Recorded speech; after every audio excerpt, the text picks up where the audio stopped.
அனைவருக்கும் வணக்கம். என் லைஃப்பில் இந்த மாதிரி ஒரு பெயின்ஃபுல்லான ஒரு சுச்சுவேஷனை நான் ஃபேஸ் பண்ணதே கிடையாது. மனசு முழுக்க வலி வலி மட்டும்தான். இந்த சுற்றுப்பயணத்தில் என்னென்ன மக்கள் பார்க்க வராங்க, அதுக்கு ஒரே ஒரு காரணம் தான், அவங்க என் மேலே வச்சிருக்கிற அன்பும் பாசமும். அந்த அன்புக்கும் பாசத்துக்கும் நான் எப்பவும் கடமைப்பட்டிருக்கிறேன்.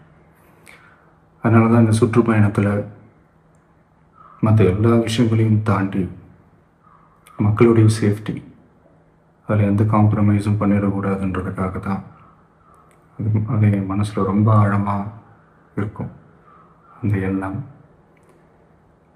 அதனால தான் இந்த அரசியல் காரணங்கள் எல்லாத்தையும் தவிர்த்துட்டு ஒதுக்கி வச்சுட்டு மக்களுடைய சேஃப்டி மட்டும் மைண்டில் வச்சுக்கிட்டு அதுக்கான இடங்களை சூஸ் பண்ணுறது, அதுக்கான இடங்களை பார்த்து பெர்மிஷன் கேட்குறது, போலீஸ் டிபார்ட்மெண்ட்டில் அதை ரிக்வெஸ்ட் பண்ணி கேட்போம். ஆனால் நடக்கக்கூடாதது நடந்துருச்சு.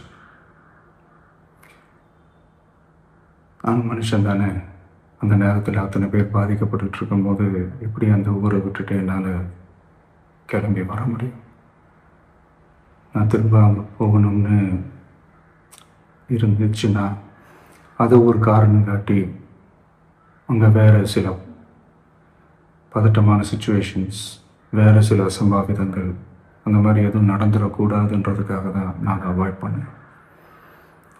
இந்த நேரத்தில் சொந்தங்களை இழந்து தவிக்கிற அத்தனை குடும்பங்களுக்கும் என்னுடைய ஆழ்ந்த இரங்கலை தெரிவிச்சுக்கிறேன். எனக்கு தெரியும், என்ன சொன்னாலும் இது ஈடையாகாதுன்னு எனக்கு தெரியும். ஹாஸ்பிட்டலில் ட்ரீட் பண்ணிகிட்ருக்கிற எல்லாருமே சீக்கிரமாக க்யூர் ஆகி வரணுன்றதை இந்த நேரத்தில் நான் வேண்டிக்கிறேன்.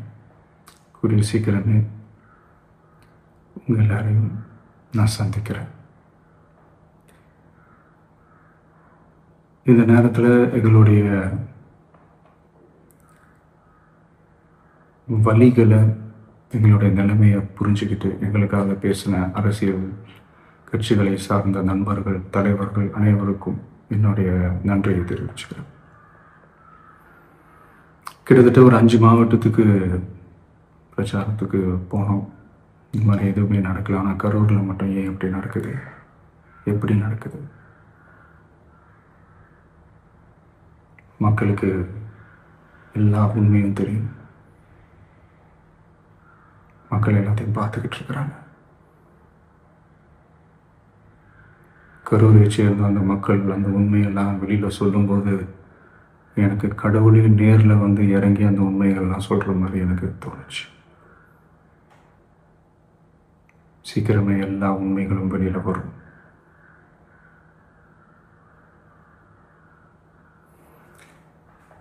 எங்களுக்கு தரப்பட்ட இடத்துல நாங்கள் போய் அந்த ஸ்பாட்டில் நின்று நாங்கள் பேசிட்டு வந்தோம். அதை தாண்டி எந்த தவறும் எங்கள் சைடில் நாங்கள் எதுவுமே செய்யலை. பட் இருந்தாலும் எங்கள் கட்சியை சேர்ந்த நிர்வாகிகள், தோழர்கள் மேலே எஃப்ஐஆர், அது மட்டும் இல்லை சோஷியல் மீடியாவை சேர்ந்த நண்பர்கள், தோழர்கள் அவங்க மேலே எஃப்ஐஆர்லாம் போட்டு இப்போ பிடிச்சிக்கிட்டு இருக்கிறாங்க.